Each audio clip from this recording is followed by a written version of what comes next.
Rob, can you tell us a little bit more about the other events surrounding the Commission? Okay, well, as well as the actual 2 days of the Commission of Inquiry at the Law Society, there were a whole host of other associated events, and thousands of people participated.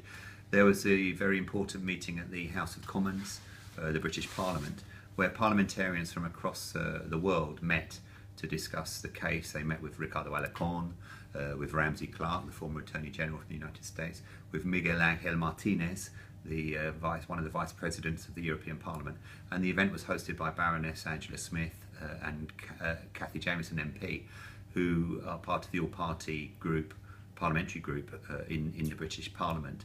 There was a huge concert, and I really think it was an amazing event at the Barbican on the Friday evening, and it saw just under 2,000 people come together at the Barbican, which is, I think, the 3rd biggest concert hall here in London.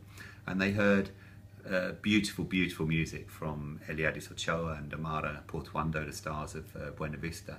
But they also heard directly from famous actors, including Francis de la Tour, who was in Harry Potter films, and Jonathan Pryce, who was in the 007 films, and many, many other famous actors who read poems and excerpts of letters and writings from the Five between the prisoners and their families. It really was a beautiful moment.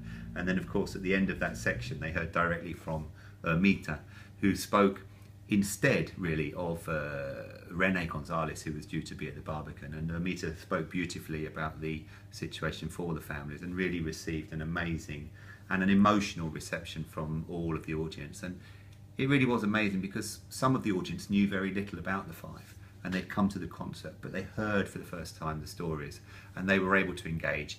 And we are sure that many, many of those thousands of people will become involved in that campaign. As well as that, we had a wonderful celebration dinner hosted by the TUC, which was attended by Francis O'Grady, the General Secretary of the TUC, which is 6 million strong trade union federation of Britain.